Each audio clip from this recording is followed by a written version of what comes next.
우리 말씀 제목 한번 읽읍시다. 시작. 두려움 속에서 주어진 율법. 아멘.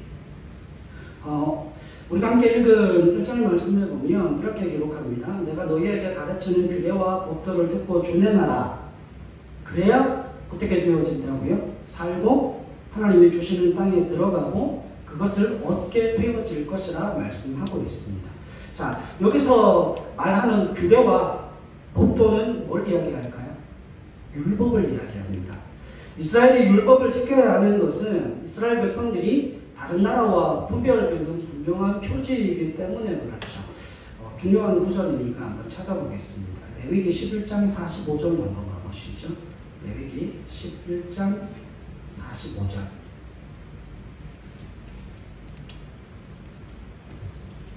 여러분 이 말씀 구조가 좀 중요하니까 좀 표시를 잘 해놓으십시오. 레위기, 창세기 출애굽기 레위기예요. 11장 45절. 같이 한번 읽읍시다. 시작.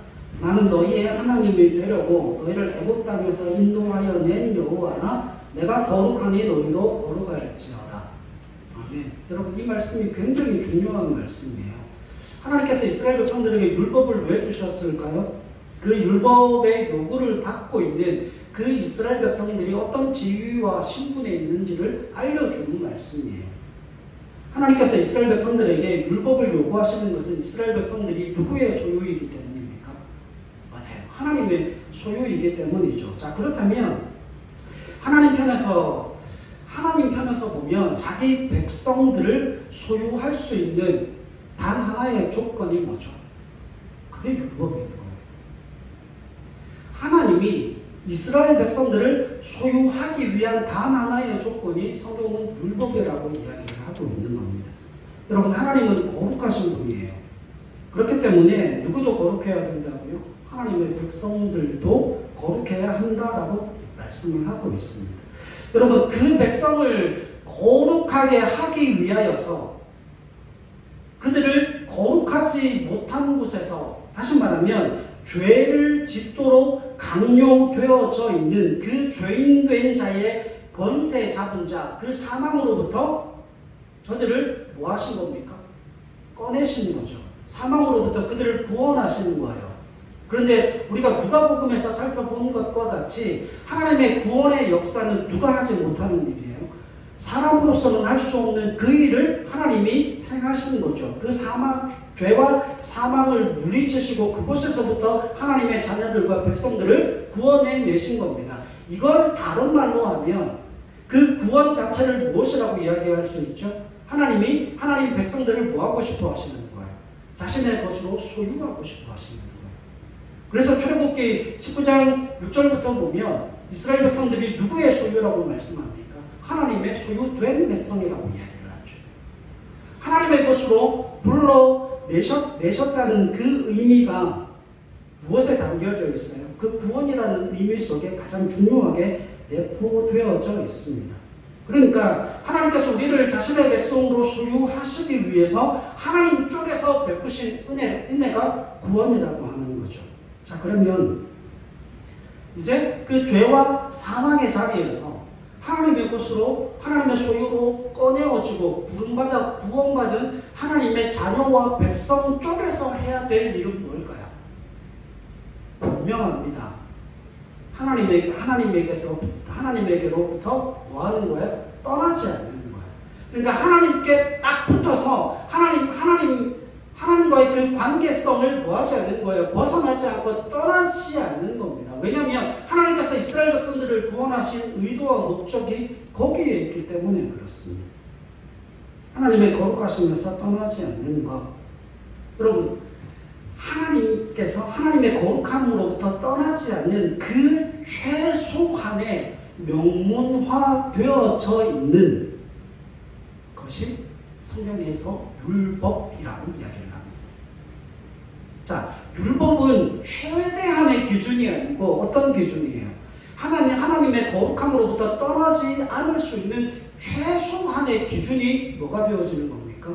율법이 되어지는 겁니다. 여러분, 법이라고 하는 건 최대치를 적용하는 걸까요? 아니면 최소치를 적용하는 걸까요?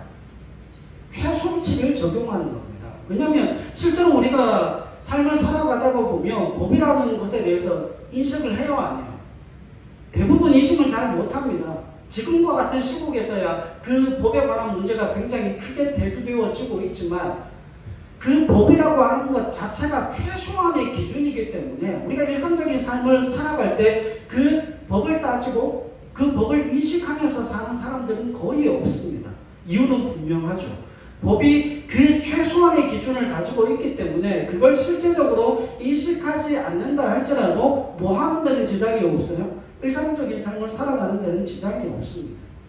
우리가 교회에서 하도 율법 이야기를 듣고 유대인들과 그 성경의 역사들을 살펴보면서 그 율법이 어떠하다, 율법이 어떤 면에서 뭐를 이끌어낸다, 그 율법을 통하여서 우리가 어떤 일을 한다, 어떤 일들이 우리 삶 속에 이루어진다, 그렇게 설교를 듣고 이야기를 듣기 때문에 마치 율법이 하나님께서 우리에게 주신 어떤 최대치의 기준인 것처럼 그렇게 생각을 하지만 전혀 아닙니다.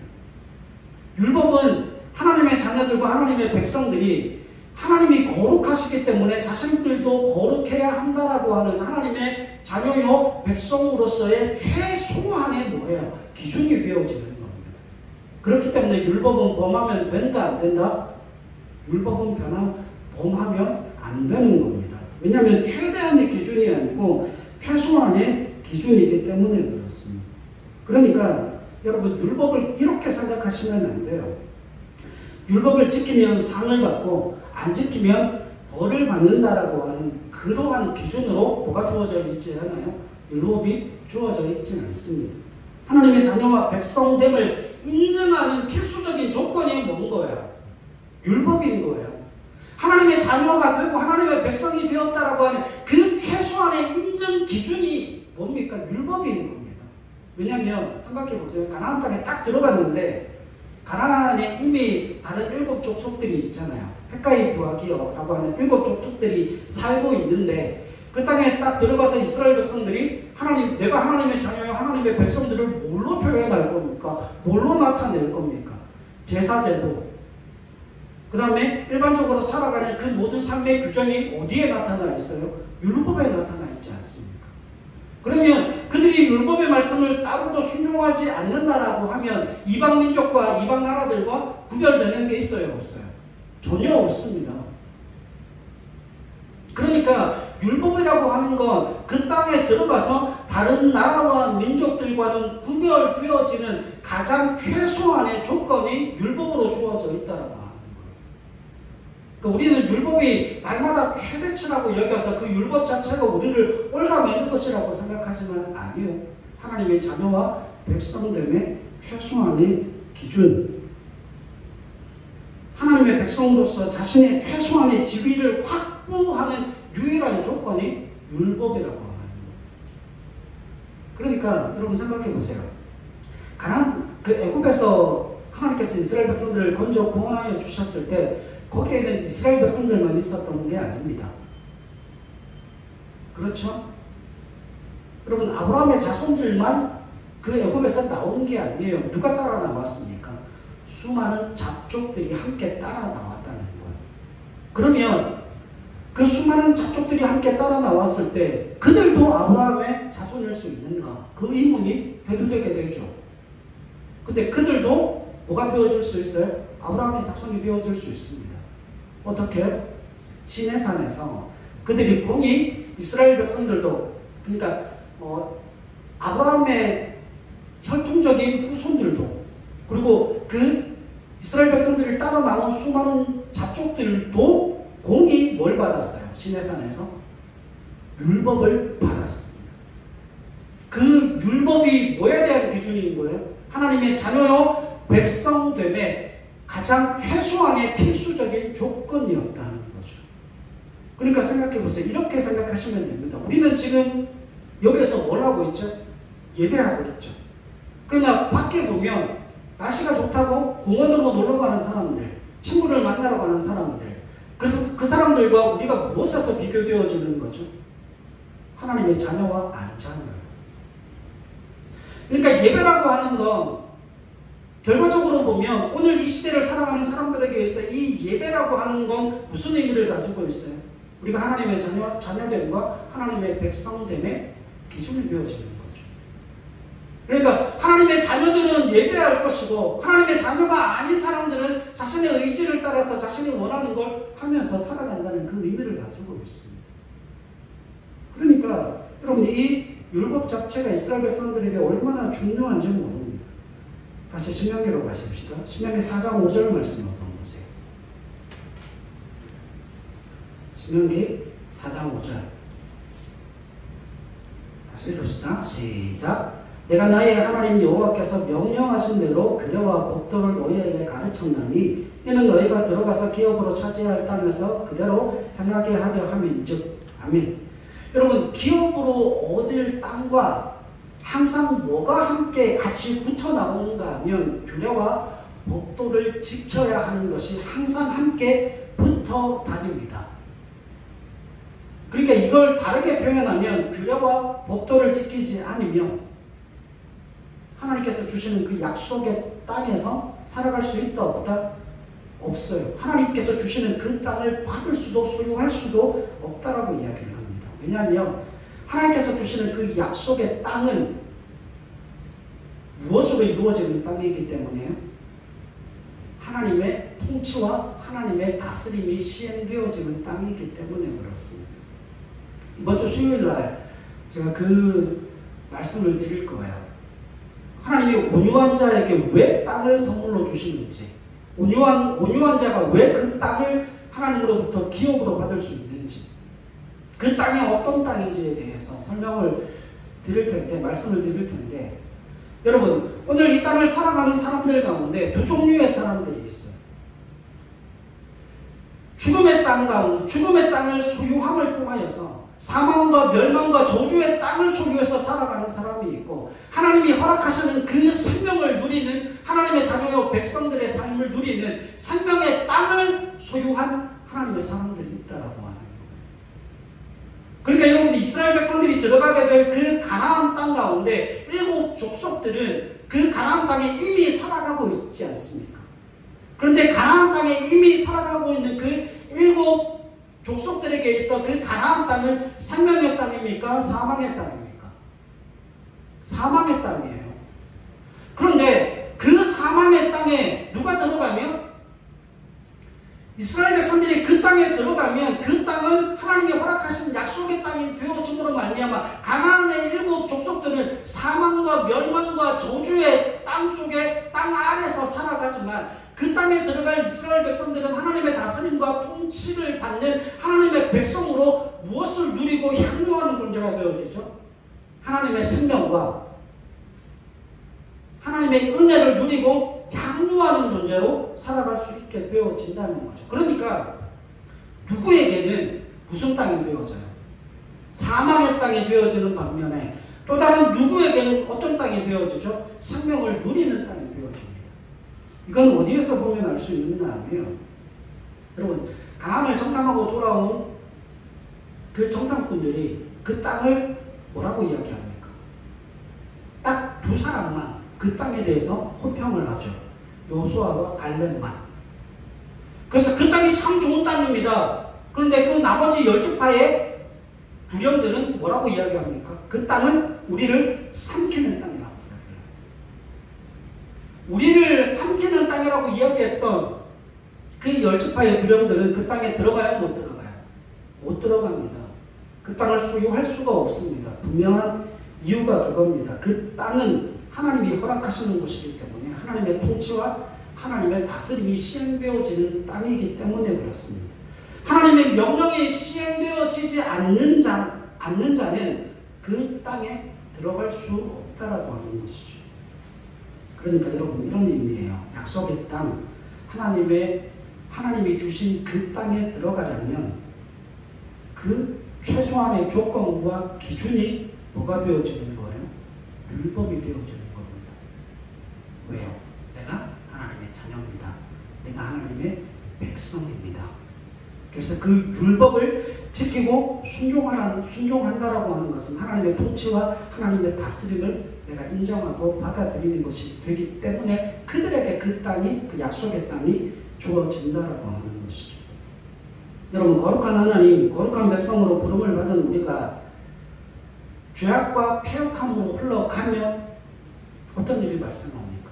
하나님의 약속의 땅에 살아간다 할지라도 그 땅을 누리고 향유할 수 없어 그 땅에 꼽혀져서 어디로 가게 되죠? 이스라엘 역사에서 바벨론 포로가 그렇게 생겨지게 되어지는 겁니다. 그러니까 하나님의 자녀와 백성이라고 하는 그 신분을 소유하기 위한 가장 최소한의 기준이 뭔 거예요? 율법인 겁니다. 그래서 율법을 범하면 안 되는 거예요. 14절 말씀 한번 보십시오. 14절 말씀 같이 읽죠? 시작. 그때에 여호와께서 내게 명령하사 너희에게 규례와 법도를 교훈하게 하셨나니 이는 너희가 거기로 건너가 받을 땅에서 행하게 하려 하심이니라. 그러니까 그 땅에 들어가면 율법을 행하는 게 당연하다라고 하는 겁니다. 왜냐하면 그래야 다른 모든 이방 나라와 민족들이 누구를 보고 이스라엘 백성들을 보고 이스라엘 백성들의 삶의 모습을 통하여서 누구를 보는 거예요. 아, 이 사람들은 하나님의 자녀구나, 하나님의 백성이구나 알 수 있게 되어지는 거죠. 자, 4장 6절 보십시오. 같이 한번 읽읍시다. 시작. 너희는 지켜 행하라. 이것이 여러 민족 앞에서 너희의 지혜요 너희의 지식이라. 그들이 이 모든 규례를 듣고 이르기를 이 큰 나라 사람은 과연 지혜와 지식이 있는 백성이로다 하리라. 아멘.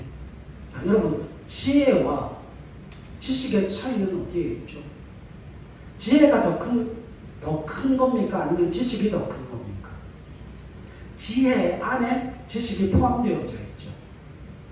여러분, 지혜라고 하는 것은 지식을 분별과 어떤 수준을 가지고 사용하는 실력을 이야기해요. 그러니까 자신이 가지고 있는 그 지식을 사용하는 실력을 뭐라고 이야기하죠? 지혜라고 이야기를 합니다. 지식은 다만 전부일 수 있죠. 여러분, 지식이 많다고 해서 잘 할 수 있는 건 아니에요. 쉽게 이렇게 예를 들면 좋습니다. 여러분, 예전에 어떤 교회에서 사역을 할 때 박사 학위를 가지고 계신 분이 계셨어요. 그 대학교 교수님이십니다. 그런데 교회에서 아이들을 가르칠 때 참 못 가르쳐요. 지식은 엄청나게 충만한데 뭐가 안 되는 거예요? 그 많은 지식을 아이들에게 풀어서 설명하니까 아이들이 너무 지겨워하는 거예요. 여러분, 지혜가 있다, 지식이 있다고 해서 잘 가르치고 지식이 충만하다고 해서 그게 잘 되어지는 것만은 아닙니다. 그걸 제대로 어떤 목적으로 무엇을 기준으로 쓰느냐, 그게 지혜가 되어지는 거죠. 지식이 분별과 품격 있게 쓰이는 것을 지혜라고 이야기를 합니다. 자, 그러면 이 6절 말씀에 보면 그 율법을 지켜 행하는 것이 어떻게 여러 민족 앞에서 너희의 지혜가 되고 너희의 지식이 그들이 이 모든 규례를 듣고 이르기를 이 큰 나라 사람은 과연 지혜와 지식이 있는 백성이로다 할 수 있는가? 여러분, 이런 거죠. 이스라엘 백성들이 율법에 대하여서 그 출애굽기 19장 20장부터 시작해서 계속해서 나오는 이야기가 뭔가 하면 그거예요. 모세가 하나님으로부터 율법을 받고 그 율법을 이스라엘 백성들에게 뭐합니까? 가르칩니다. 교육하는 거죠. 지식적으로 가르치는 거예요. 그래서 지식적으로 가르침을 받은 그 말씀, 이스라엘 백성들이 그걸 공부를 해서 깨우치게 되고 그걸 정작 어디에서 사용하는 겁니까? 삶의 현장에서 그걸 사용함으로 말미암아 그 지식이 사용되어지는 그 삶의 현장에서 다른 나라와 민족과 백성들이 이스라엘 백성들의 삶의 모습을 보게 되고 그 삶의 모습을 보게 되어짐을 통하여서 그들을 통하여 아, 이 사람들은 하나님의 백성이다라고 하는 그 사실을 알게 되어짐을 통하여서 그 삶의 현장에 뭐가 나타나는 거예요? 하나님을 믿는 사람과 믿지 않는 사람의 삶의 방식이 드러나고 나타나는 거죠. 그래서 그들이 하나님을 알게 되어진다라고 하는 겁니다. 자, 그러니까 이런 거예요.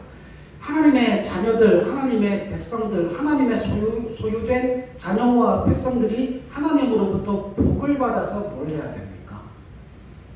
하나님의 존재를 그 나라와 민족과 열방들에게 알려야 되는 거예요. 그런데 이게 전혀 다른 방식으로도 알려질 수 있죠. 전혀 다른 방식으로도 알려질 수 있습니다. 하나님께 징계를 받음으로 말미암아 그 하나님의 살아계심이 어떤 방법으로? 두려움과 진노의 방법으로 나라와 민족과 열방 중에 알려질 수 있습니다. 여러분, 그러면 안 돼요. 하나님이 우리를 선택하시고 자녀 삼으시고 그 죄악 가운데 구원하여 주신 것은 하나님의 은혜와 복을 향유하게 하시기 위해서 우리를 하나님의 자녀와 백성을 삼으시고 율법을 허락하셨는데, 복을 주시려고 율법을 허락하셨는데, 하나님의 적과 꿀이 흘러가게 만들기 위하여서 그 율법을 허락하여 주셨는데, 그 율법을 지키지 않음으로 하나님의 진노 가운데서 하나님의 살아계심을 증거하게 되면 그것만큼 억울한 게 어디에 있습니까? 하나님은 그걸 목적으로 이스라엘 백성들에게 율법을 허락하신 게 아니에요. 그러니까 저들이 하나님의 율법의 말씀을 지키고 순종함으로 말미암아 하나님의 복을 넘치도록 충만하게 받아 그것이 샬롬의 축복으로 넘쳐 누구에게 흘러가는 겁니까? 이방 나라와 민족과 열방들에게 흘러감을 통하여서 하나님을 증거하는 거예요. 그래서 그 사람들이 뭐라고 이야기하는가 하면, 이르기를 이 큰 나라 사람은 과연 지혜와 지식이 있는 백성이로다. 율법의 말씀을 순종하고 지킴을 통하여서 하나님이 이스라엘 백성들에게 스스로 짓지 않은 집을 주시고 스스로 농사짓지 않은 것의 열매를 먹게 하시는 그 은혜와 풍성함을 경험케 하심으로 말미암아 이방 나라와 민족과 열방들이 하나님을 알아가게 되고 그 하나님의 자녀와 백성들을 무엇으로 부르기 시작하는 거예요?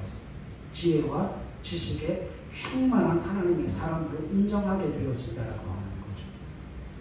이것이 이스라엘 백성들에게 있어 뭐가 되어지는 겁니까? 지혜가 되어진다라고 말씀을 하는 거예요. 그러니까 하나님의 그 살아계심과 하나님의 인재의 역사를, 하나님이 우리 가운데 복을 베풀어 주시고 은혜를 베푸시는 그 과정 속에서 뭐가 나타나야 되는 거예요? 하나님의 살아계심이 나타나야 되는 거예요. 하나님이 그것을 위해서 이스라엘 백성들에게 율법을 허락하셨다라고 하는 겁니다. 자, 여기에 한 가지 재미있는 사실을 발견할 수 있게 됩니다. 여러분, 율법을 지켜라는 요구가 이스라엘 백성들에게 어떻게 주어질까요? 여러분, 이게 우리에게서 굉장히 중요한 문제예요. 이스라엘 백성들에게 너희가 율법을 지켜 행하고 하나님의 그 은혜와 복과 하나님의 넘치는 그 사랑을 경험해라. 그 땅에 들어가면 너희에게 하나님의 은혜가 예비되어져 있고 하나님의 놀라운 축복이 준비되어져 있다. 그래서 너희는 율법을 지키고 행하여야 한다. 너희가 하나님의 자녀요 하나님의 백성이라고 하는 그 신분에 있어. 그것을 드러내고 알리는 최소한의 조건과 기준이 율법이다. 그래서 율법을 범하면 안 된다. 그 이야기를, 그 말씀을 하나님께서 어떤 배경 속에서 이스라엘 백성들에게 허락하시는가가 굉장히 중요해요. 10절로 13절 말씀 한번 보십시오. 신명기 4장 10절로 13절 같이 읽죠. 시작. 내가 호렙산에서 내 하나님 여호와 앞에 섰던 날에 여호와께서 내게 이르시기를 나에게 백성을 모으라. 내가 그들에게 내 말을 들려주어 그들이 세상에 사는 날 동안 나를 경외함을 배우게 하며 그 자녀에게 가르치게 하리라 하시매 너희가 가까이 나아와서 산 아래에 서니 그 산에 불이 붙어 불길이 충천나고 어둠과 구름과 흑암이 덮였는데 여호와께서 불길 중에서 너희에게 말씀하시되 음성뿐이므로 너희가 그 말소리만 듣고 형상은 보지 못하였느니라. 여호와께서 그의 언약을 너희에게 반포하시고 너희에게 지키라 명령하셨으니 곧 십계명이며 두 돌판에 친히 쓰신 것이라. 아멘. 여기에 여호와를 경외하라고 그러죠. 그 경외함이 두 가지입니다. 이 경외함에는 두 가지가 나타나는데 첫 번째는 하나님에 대한 두려움이에요. 권위자에 대한 뭐예요? 두려움이죠. 여러분, 자녀들이 자녀들이 아빠에 대해서, 아버지에 대해서 두려움을 가지고 있죠. 그냥 아빠가 무섭기 때문에 그래요? 아버지가 무섭기 때문이 아니죠. 왜냐하면 여러분, 아이들은 아빠가 자기를 사랑하는 걸 알아요. 우리 집에 꼬맹이처럼요. 평소에는 이 녀석이 와서 저한테 명령을 하죠. 이거 사줘. 사달라니까. 아빠잖아. 그러면 끝나는 거예요. 근데 제가 좀 기분이 상해 있거나 화가 났을 때 목소리가 딱 변하면 분위기 파악을 합니다. 왜 그럴까요? 그냥 단순히 아빠가 무서워서 그런 게 아니라 권위에 대한 두려움을 가지고 있기 때문에 그래요. 마찬가지입니다. 하나님을 경외한다는 건 하나님을 두려워하는데 그 하나님이 온 우주 만물을 창조하신 창조주로서 내 아버지가 되신다라고 하는 그 창조주로서의 권위를 가진 분이시기 때문에 그 하나님 앞에서 두려움을 가지죠. 그리고 두 번째는 사랑에 대한. 여러분, 아버지가 날마다 무섭게만 하면 됩니까? 여러분, 사랑이라고 하는 건 그 사랑이라고 하는 건 내 목숨보다 귀한 것을 내어놓을 수 있는 거예요. 그러니까 자녀들이 사랑을 느끼고 사랑을 깨닫게 하는 건 굉장히 중요한 문제죠. 그러니까 하나님을 경외한다라고 하는 건 그분을 단순히 두려움의 존재가 아니라 그분을 사랑하기까지 그분의 사랑을 경험하고 누리고 향유하는 존재로서의 그 사랑을 이야기하는데 경외함에 이 두 가지가 함께 포함되어져 있다라고 하는 거죠. 모세가 이스라엘 백성들을 향하여서 율법을 말하면서 호렙산에서의 그 사건을 이야기하는 가장 중요한 부분이 있어요. 여기에는 사랑보다는 뭐가 강조되어져 있어요? 두려움이 강조되어져 있어요. 마지막 말씀이니까 말씀 한 구절만 찾아보세요. 출애굽기 20장 18절로 20절 가겠습니다. 출애굽기 20장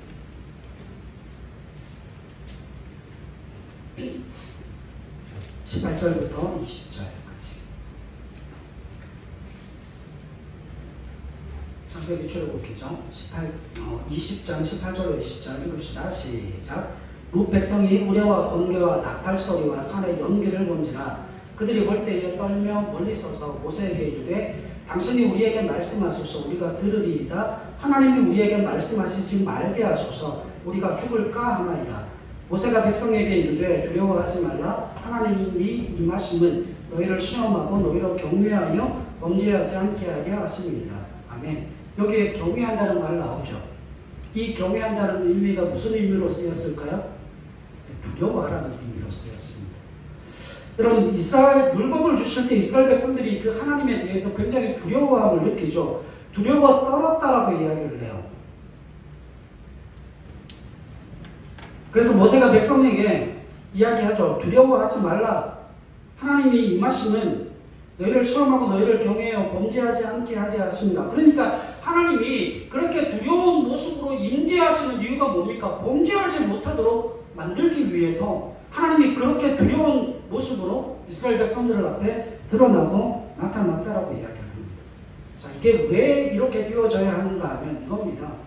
여러분, 하나님께서 이스라엘 백성들을 그 죄의 종으로부터 죄의 노예된 상태에서 건져 구원하셔서 누구의 소유로 삼으셨어요? 하나님의 소유로 삼으셨죠.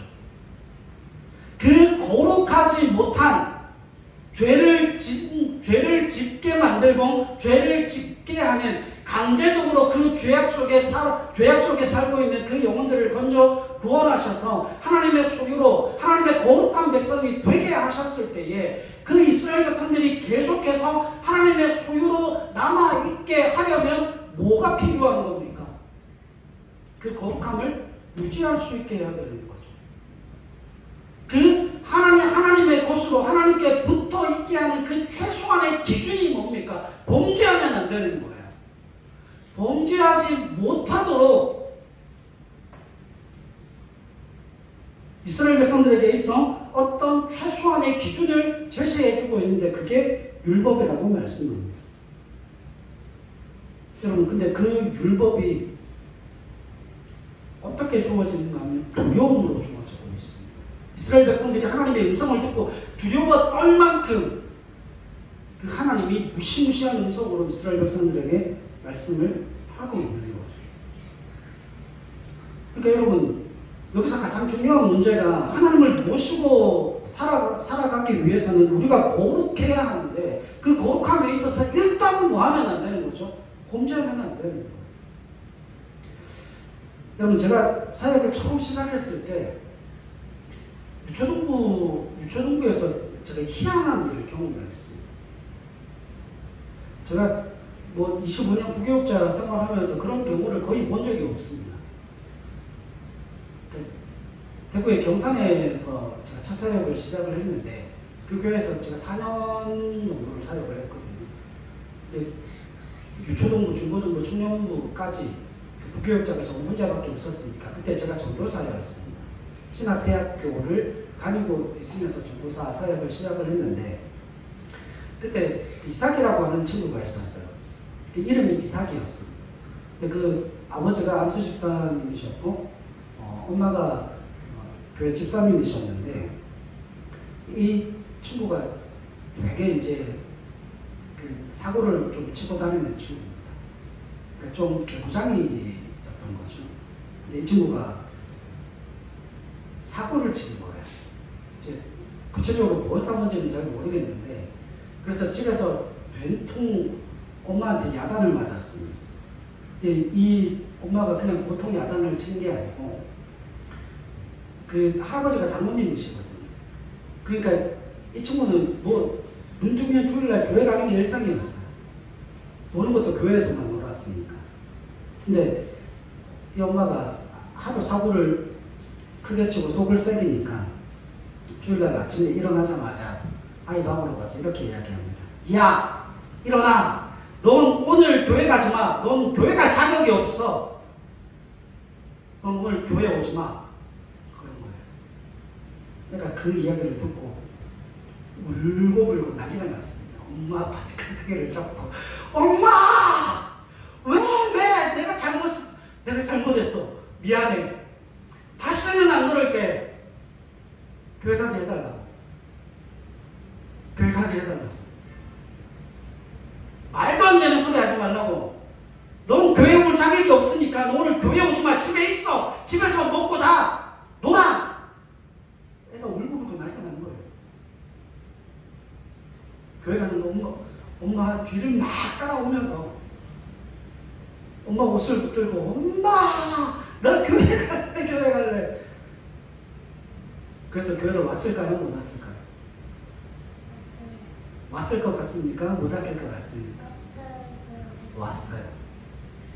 교회를 왔어요. 어찌저찌 교회를 왔는데, 교회를 와서 저를 보자마자 저한테 막 달려와서 이렇게 이야기합니다. 와, 전도사님, 나 오늘 교회 못 올 뻔했다고. 아, 나 죽는 줄 알았다고. 그리고 친구들한테 이야기를 하는데, 와, 나 오늘 엄마가 교회 가지 말라고 이야기해가지고 나 교회 못 올 뻔했어. 와, 나 죽는 줄 알았다고. 그러니까 그렇게 이야기를 합니다. 이 집이 좀 특이한 게 있어요. 아이들이 잘못을 하잖아요. 아이들이 잘못을 하면 집이 이제 옛날 집이 돼서 마루가 있습니다. 아이들이 잘못을 하면 아이들이 각자 방에서 이제 숨죽이고 있을 거다. 그러면 엄마가 마루에 무릎 꿇고 앉아서 통성기도를 합니다.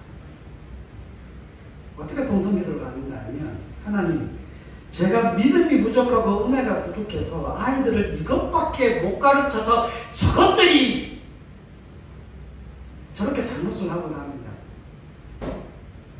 하나님, 이념이 주인입니다. 그러면서 그 마루 바닥을 치면서 통성기도 하시면서 정말 눈물을 흘리면서 기도했어요. 제가 궁금해서 물어봤거든요. 아니, 왜 그렇게 하십니까? 진심은 맞습니까? 근데 진심이 맞대요. 아이들을 때리는 것보다 훨씬 효과가 있다고. 근데 정말 그 마룻바닥에 앉아서 통성으로 기도할 때는 정말 그게 진심에서 우러나는, 정말 긍휼의 마음을 가지고 불쌍한 마음을 가지고 그렇게 기도하고 그렇게 땅을 치면서 통곡을 가면서 기도를 하니까 아이들이 방에서 그 기도 소리를 듣잖아요. 죽을 지경이랍니다. 그래서 그 아이가 저한테 와서 그 이야기를 한 적도 있어요. 전도사님, 우리 엄마 제발 좀 통성기도 좀 못하게 좀 해주실 수 없냐고. 아니, 내가 잘못한 건 맞는데 내가 잘못한 게 맞다고 해서 그 마룻바닥에서 1시간 반, 2시간 동안 기도하고 있으면 내가 그 기도 소리를 다 들을 텐데 엄마는 다 알면서도 그렇게 기도한다고. 너는 괜찮냐고. 괜찮긴 죽을 것 같아요. 정말 너무 미안하고 죄송하고 그 마음의 압박감이 너무 대단해서 견딜 수가 없다고. 그래서 잘못한 게 있으면 엄마가 뭐 하기 전에요? 그 마룻바닥에 무릎 꿇기 전에 용서를 구한답니다. 무릎을 딱 꿇고 기도가 시작되면 방법이 없대요. 끝날 때까지 그 기도를 들어야 하니까. 여러분, 율법이라고 하는 건 소극적인 게 아니죠. 제가 말씀드렸죠. 율법의 완성은 뭐라고 그랬습니까? 사랑이라. 그래서 주님이 율법의 소극적인 면을 이야기하신 것이 아니라 율법의 완성을 이야기하셨죠. 그런데 여기에 성도들이 모르는 게 한 가지가 있어요. 율법의 완성을 이야기하셨을 때 그 이야기를 누구에게 하셨습니까? 초신자들에게 하셨습니까?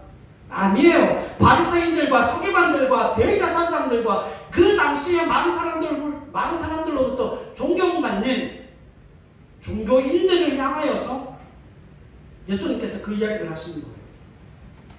그러면 여러분, 1차적으로 하나님의 백성으로 부름받은 모든 사람들이 그 시작을 어디에서 시작합니까? 중립지대에서 시작을 하거나 백시 상태에서 그들의 믿음과 신앙을 시작하는 게 아니에요.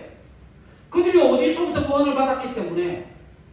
여러분, 죄의 노예 상태에서 구원을 받은 것 아닙니까? 그러니까 중립지대도 아니고 백시 상태도 아니에요. 이미 그 도화지는 온통 죄악으로 칠해져 있고 이미 그 도화지는 더럽혀질 대로 더럽혀진 도화지예요. 거기서부터 물론 구원함을 받았기 때문에 그들의 출발점은 언제나 어디입니까? 옛사람의 구속. 거기서부터 시작을 하는 거예요. 그러니까 하나님께서 말씀하시고 싶어 하시는 건 우리가 범죄하는 본성을 가지고 있는 자료로부터 우리가 구원받은 하나님의 사람이 되었기 때문에 거룩한 일, 하나님의 백성이 되는 일에 있어 실제적으로 필요한 건 뭡니까? 사랑보다는 뭐가 있어야 하는 거예요? 범죄하지 말라라고 하는, 범죄하지 않는. 그러니까 경외함이라고 하는 건 두려움과 사랑이 함께 공존하는 거잖아요. 지금 사상에서 이스라엘 백성들에게 강조하고 있는 부분은 뭐예요? 사랑 쪽보다는 뭡니까? 두려움 쪽이에요. 왜요? 범죄하면 안 되니까 일단 1차적으로 그들이 그곳으로부터 구원함을 받았기 때문에 다시 그곳으로 돌아가면 안 되기 때문에 두려운 하나님으로 이스라엘 백성들 앞에 하나님이 나타나시는 거예요. 여러분, 하나님께서 질문하십시다. 지옥 가지 않으려고 예수 믿는 거 이건 맞아요? 틀려요? 이건 맞습니까? 틀립니까? 맞을 수도 있고 틀릴 수도 있어요. 집사가 되고 장로가 되고 목사가 되는데 지옥 가지 않으려고 예수 믿는다? 이건 뭐예요? 이건 잘못된 거예요.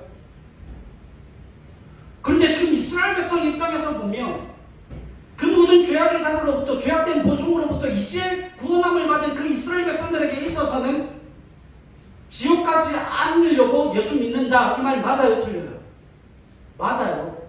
시작은 그렇게 해야 되는 거예요. 시작이 그렇게 되어야 그래야 뭐가 배워지는 겁니까? 그 다음부터 성장과 성숙이 있게 배워지는 거예요. 한 가지 이야기하십시다. 예배 나오지 않으면 벌 받는다. 예배 나오지 않으면 복 받지 못한다. 이건 맞아요? 틀려요? 맞을 수도 있고 틀릴 수도 있습니다. 믿음과 신앙의 첫 시작을 하는 사람들에게 있어서는 뭐가 강조되어져야 하죠? 사랑이라고 하는 부분보다 두려움이 먼저 강조되어져야 하는 거죠. 여러분, 예배가 기본이니까 예배가 기초이기 때문에 선교사들이 들어와서 강조한 게 뭡니까? 예배 아닙니까? 그래서 마치 우리가 가지고 있는 신앙상의 유익 한 가지가 있잖아요. 예배를 빠지면 죄를 짓고 범죄했다라는 인식을 가지고 있죠. 그래서 웬만해선 뭐 하지 않으려고 해요? 예배를 빠지지 않으려고 합니다. 그게 맞아요. 여러분, 예배를 통해서 복이 주어집니다. 예배를 통해서 은혜가 주어집니다. 그 예배를 기초로 해서 하나님의 놀라운 자비와 긍휼과 그 사랑이 흘러가는 거예요. 그게 율법입니다. 율법은 복과 은혜와 적과 꿀을 흘려보내기 위한 최소한의 기준으로 하나님이 이스라엘 백성들에게 주신 은혜예요. 그러면 하나님의 복을 누리고 하나님의 은혜를 누리고 하나님의 적과 꿀이 흘러가는 그 놀라운 사랑의 역사를 경험하기 위해서는 뭐가 기초가 되어야죠? 예배가 기초가 되어야죠. 여러분, 예배도 나오지 않는데, 예배도 참석하지 않는데, 예배도 드리지 않는데 하나님의 복과 은혜를 기대한다? 아니요. 그러면 안 돼요. 그러면 안 됩니다. 예배가 가장 기초가 되어지는 거예요. 누구나 처음은 다 어떻게 시작해요? 누구나 처음은 다 유치하게 시작을 합니다. 근데 그 유치함이 결국은 그 유치함을 넘어 고상한 믿음과 신앙의 인격의 자리로 나아갈 수 있게 되어지는 거예요. 지금 신명기 4장의 그 말씀의 경우에는 이스라엘 백성들이 이제 어디에서부터 구원하여 나오는 거예요. 그 죄악된 본성의 자리에서부터 구원함을 받았기 때문에 아직 옛 구습의 모습을 여전히 가지고 있기 때문에 두려워서라도 하나님께서 진노하시고 하나님으로부터 벌을 받지 않기 위해서라도 뭘 지키라는 거예요? 율법을 지키라는 거예요. 그렇게 지켜 어디로 가는 거예요? 사랑의 자리에까지 갈 수 있게 되어진다라고 말씀을 합니다. 그럼 제가 신명기 설교하면서 말씀을 드렸지만 신명기에서 가장 중요한 말씀이 신명기 30장에 있어요. 15절과 18절 말씀인데 집에 가서 잘 읽어보세요. 거기에 이게 나옵니다. 적으세요. 생, 사, 화, 복을 너희들 앞에 놓아둘 것이니까 너희가 생명과 사망과 화와 복 중에 너희가 선택하라 라고 성경에 기록되어져 있지만 그거 화와 사망을 선택하라는 거예요? 선택하지 말라는 거예요? 선택하지 말라는 겁니다. 부모의 마음이 그렇잖아요. 생명을 선택하고 복을 선택하라는 거지 사망과 화를 선택하라고 그 말씀이 기록되어져 있는 게 아니라고요. 그것을 위해서 뭘 하라는 겁니까? 율법을 따르고 순종하라고 말씀하고 있습니다. 말씀을 마치겠습니다. 여러분, 오늘 본문의 말씀을 이렇게 들으셔야 돼요. 하나님의 협박으로 들으셔야 됩니다. 하나님이 협박하시는 게 맞아요. 왜요? 복 주고 싶어서요. 은혜 베푸시고 싶어서요. 하나님의 은혜와 충만함으로 그 삶을 세워내시고 싶어서 하나님이 협박하시는 게 맞아요. 율법 지키지 않으면 너희 망할 거야. 예배하지 않으면 하나님의 은혜와 복을 누리지 못할 거야. 하나님이 너희 앞길을 막으실 거야. 예, 그거 협박입니다. 그러나 그 협박은 우리를 죽이시겠다는 협박이 아니라 복 주시겠다는 협박이에요. 하나님의 자비와 긍휼과 사랑의 그 하나님의 적과꿀을 누리고 향유하게 하시기 위한 하나님의 협박입니다. 그걸 은혜로 받으셔야 합니다. 사랑하는 오늘 이번 한 주간의 이 삶을 통하여서 그 하나님의 협박을 겸허하게 받아들이시고 하나님께서 복 주시기 위해서 내게 요구하시는 하나님의 네가 하나님의 소유가 되었다. 그 하나님의 소유, 하나님이 너를 소유하시게 하시는 그 가장 최소한의 조건이 율법이다. 그 말씀을 마음에 새기시고 그 말씀에 순종해 보십시오. 그 말씀을 지켜보십시오. 그리고 확인해 보십시오. 하나님이 어떻게 복 주시고 하나님이 어떻게 은혜를 베푸시고 사람으로서는 할 수 없는 그 일을 하나님이 어떻게 이루어내시는지에 대한 그 구원의 증인으로서의 삶을 이번 한 주간 살아보실 수 있는 저 여러분들의 삶이 되실 수 있기를 주님의 이름으로 간절히 부탁을 드립니다. 기도하겠습니다. 살아계신